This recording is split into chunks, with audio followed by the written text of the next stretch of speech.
تخوا کۆمەڵگەیەک بە درۆزن بڵێ ڕازگۆ، بە ڕازگۆ بڵێ درۆزن، بە خائین بڵێ ئەمین، بە ئەمین بڵێ خائین. چ خێرێک لەو کۆمەڵگەیە ئەمینێ؟ ڕەحمەتی خواتان لێبێ. هەر کەسێ لە لای خۆیەوە یەک چنکە بیر کاتەوە. خۆشەویستمان صلى الله عليه وسلم ئەفەرمێ سيأتي على الناس سنوات خداعات. ساڵانێک بەسەر خەڵکییا دێن ساڵی لە خشتە بردنە. ئینسان ئاگای لە خۆی نامێنێت. يصدق فيها الكاذب. خەڵکی درۆزن تایە ئەبێتە ڕازگۆ. ويكذب فيها الصادق. خەڵکی ڕازگۆیش تایە بە درۆ ئەخرێتەوە. ويؤتمن فيها الخائن. کەسی خائن پێی ئەوترێ ئەمین.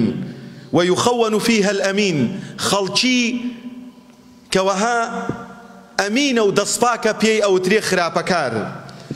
طبعا خۆشەویستان هیچ گومانی تیان نییە ئەمەنەی کەوتم بۆتانم کردە کوردی واللهی لە ناو مجتەمەعاتی ئیسلامیا پڕە.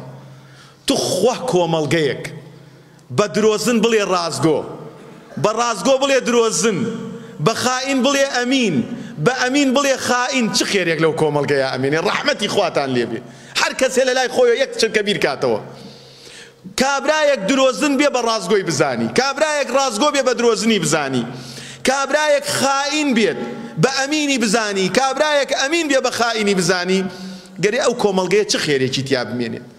گەرێ ئەو ملەت و مەملەکەتی ئیسلامە خێر لەکوێیە ما بێتەوە کە بەو شێوازە بیر بکاتەوە. وينطق فيها الرويبضة. خەڵکی نەزان و نەفام قسەی تیا بکا و ئیشی خەڵکی بەرێتە ڕێوە، ببێتە پێشەوا و دەمسپی خەڵکی. وينطق فيها الرويبضة.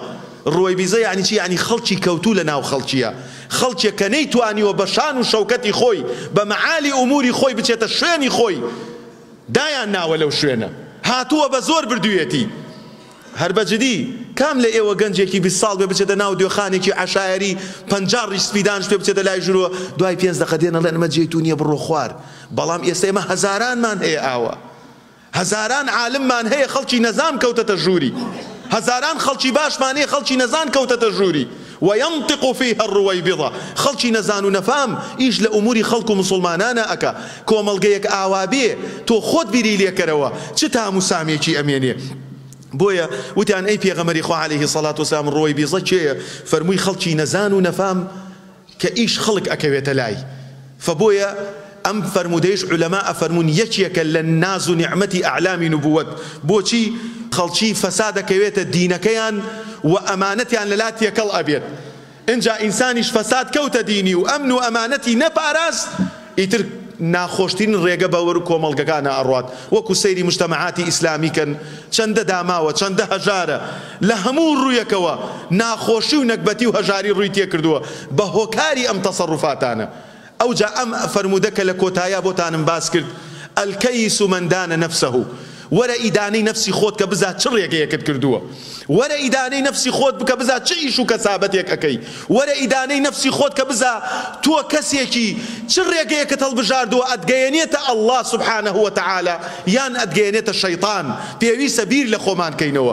ئەمە هەر من نیم قسە بۆ ئێوە بکەم، ئەبێ من پێش ئێوە بیر لەمە بکەمەوە.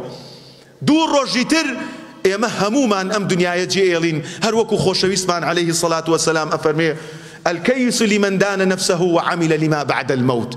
لدواي مردن همو رشوس في كان دياري أدا.